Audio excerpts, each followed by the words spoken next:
এখন তো বাবা মা ঘুমাচ্ছে হয়তো। আমি বরং কাল সকালেই এই বিষয়ে জিজ্ঞাসা করব। সারা দিন অনেক ধকল গিয়েছে। যাই, আমিও গিয়ে ঘুমিয়ে পড়ি।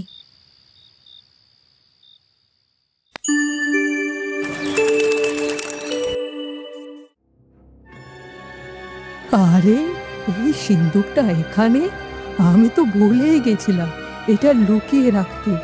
অবনী যদি দেখে ফেলে, তাড়াতাড়ি এটা অন্য কোথাও লুকিয়ে রাখি। এখানে তো লুকিয়ে রাখার মতো কোনো জায়গাই দেখছি না। এখানে রাখলে তো অবনী যে কোনো সময় খুঁজে পাবে। আমি বরং এটা বাইরে কোথাও নিয়ে রাখি।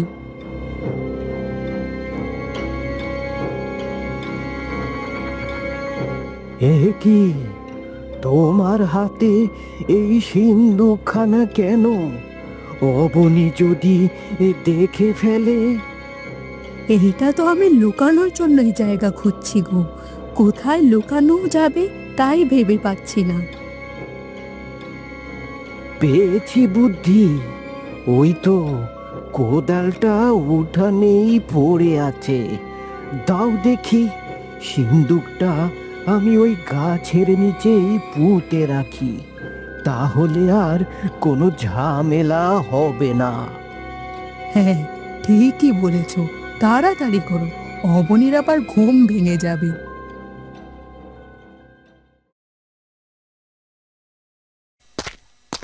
কেন বারবার ওই মেয়েটার কথা আমার মাথায় আসছে? ও কি আমার মেয়ে? কিন্তু ও যে বলল ওর বাবা মা আছে। না না না না, একরকম হতেই পারে। এ আর এমন কি, সেদিনের সেই ঘটনা, সেটা কি শুধু আমার মেয়ের সাথেই ঘটেছিল? ইন্দ্রাণী, বলো তো কে আসবে আমাদের ঘরে? আমাদের ঘরে যেই আসবে সে একদম পুরো রাজ্যের ভাগ্য বদলে দিবে। তুমি দেখে নিও। মাঝে মাঝে ভাবি আমাদের ভবিষ্যতের সন্তান কেমন হবে। আমি তো চাই একটা মেয়েই হোক। মেয়ে হলে তুমি পাগল হয়ে যাবে জানি। সারাদিন তাকে কুলে করে ঘুরবে। ঠিক তাই, আমি ওকে নিয়ে গাছের নিচে বসে গল্প শোনাবো, রাজ্যের কথা বলবো, আর ওকে সব কিছু শেখাবো যা ছেলেদের শেখায় সেগুলোও শেখাবো। তীর বাজি ঘোড়ায় চড়া সব কিছু শেখাবো। কিন্তু আমি তো চাই আমাদের একটা ছেলে হোক, একদম তোমার মতো বীর বাহাদুর। না না, আমি তো মেয়েই চাই, একদম ঠিক তোমার মতো। আরে আরে আরে, এই কোথায় যাচ্ছেন আপনি? থামুন বলছি, থামুন থামুন। কেউ আমাকে থামাতে পারবে না। আরে কে আপনি? এখানে এলেন কিভাবে? প্রহরী, কে এই লোক? রাজপ্রাসাদের মধ্যে এলো কিভাবে? মহারাজ, আমি তাকে অনেকবার বাধা দিয়েছি, কিন্তু সে কোনো কথাই শুনছে না। কে আপনি? এখানে কি চাই আপনার? আমি এক্ষুনি ওনাকে বের করে দিচ্ছি মহারাজ। আমি দূর দেশ থেকে আগত একটা বিশেষ বার্তা নিয়ে এসেছি।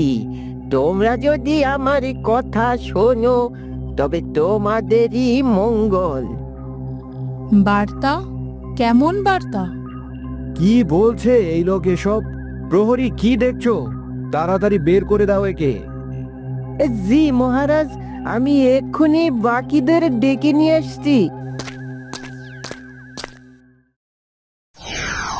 আরে কি হচ্ছে এসব? কে কে আপনি?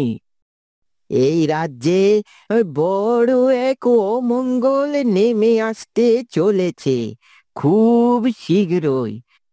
কি বলছেন আপনি? ব্যাখ্যা করে বলুন তো। আমার এত সময় নেই, আমি শুধু বলতে পারি ওই রাজ পরিবারের একজন আসন্ন মেহমান, যার জন্ম এক বিশাল পরিবর্তন বয়ে আনবে। সেই উত্তর আমি এখন দিতে পারবো না। আপনি যদি পরিষ্কার কিছুই না বলেন তাহলে এখানে কেন এসেছেন? আপনি এখনই এই রাজ্য ছেড়ে চলে যান। আমি শুধু আমার দায়িত্ব পালন করতেই এসেছি, বাকিটা সময়ই বলে দেবে। আমার বুকটা কাঁপছে। আপনি কেন এমন কথা বলছেন? আজ তুই আমাকে চলে যেতে বলছিস? তুই একদিন আমাকে খুঁজে বেড়াবি, আমি জানি, আমি জানি। তবে সেদিন আমি 3 রাস্তার মোড়েই থাকবো, চলে আসিস।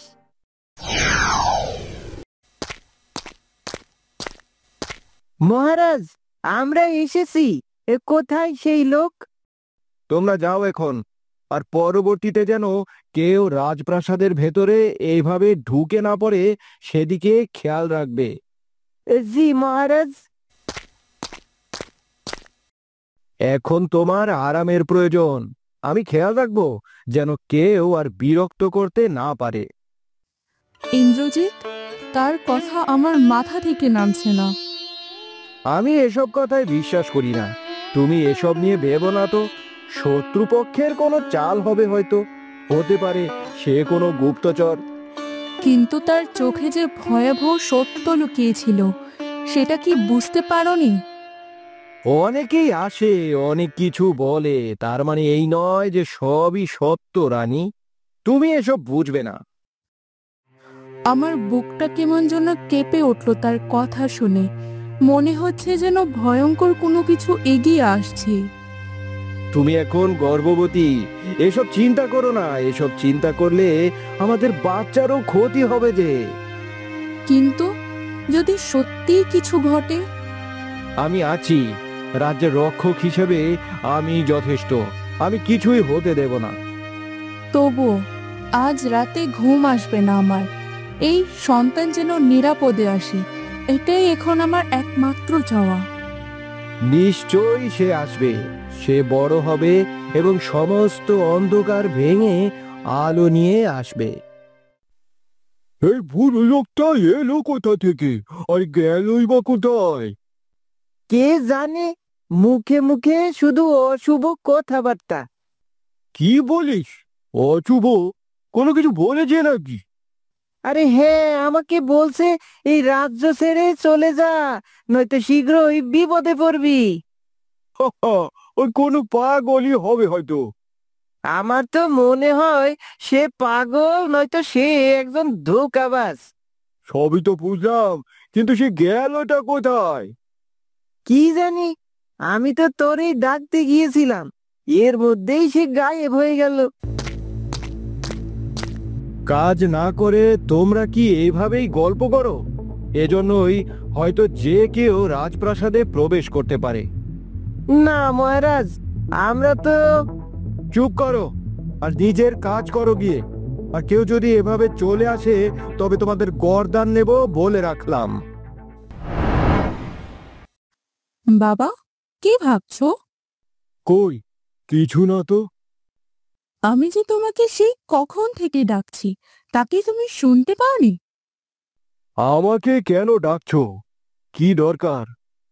বাবা, তুমি কি ভুলে গিয়েছো? আজ আমরা অবনীর কাছে যাব, ওর কাছে ক্ষমা চাইতে। হ্যাঁ, আমি তো ভুলেই গিয়েছিলাম। যাও, তুমি তৈরি হয়ে এসো, তারপরই আমরা বের হব। ঠিক আছে। অবনীর কাছে তো যেতেই হবে। আমি দেখতে চাই কে ওর বাবা মা। আমার ভাবনা সত্যি নাকি মিথ্যা, তা তো আমাকে জানতেই হবে। হ্যাঁ, এই জায়গাটাই ঠিক আছে। অবনী কখনোই বুঝতে পারবে না। মা, বাবা, তোমরা ওখানে কি করছো? কিছু না মা, তুই কখন উঠলি? এই তো এখনই উঠলাম। আচ্ছা চম্পা, আমি তাহলে যাই। কাঠ কেটে আবার বাজারে যেতে হবে। বাবা, আমিও যাই তোমার সাথে। না অবনী, তোর এখন কোথাও যেতে হবে না। তুই বিশ্রাম কর মা, আমি চললাম।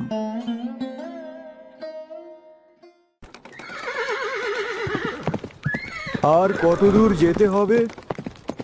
এই তো বাবা, এই জঙ্গলটা পেরিয়ে সামনে। কি হয়েছে ঈশিতা, আমরা এখানেই নেমে পড়লাম কেন? এখান থেকে হেঁটে যেতে হবে বাবা। ঠিক আছে, তাহলে ঘোড়া দুটো এখানেই থাক।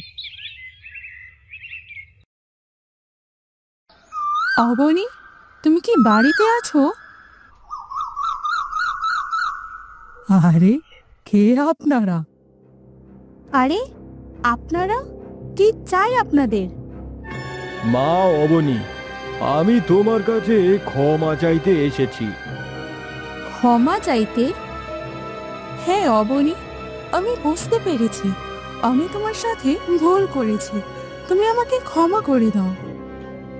যখন তুমি নিজের ভুল বুঝতে পেরেছো, তখন আমিও তোমাকে ক্ষমা করে দিলাম। তোমরা এখানে দাঁড়াও, আমি আসছি।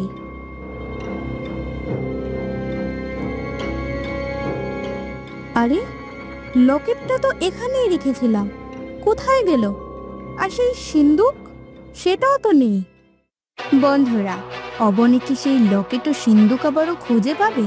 সে কি এই রহস্য উন্মোচন করতে পারবে?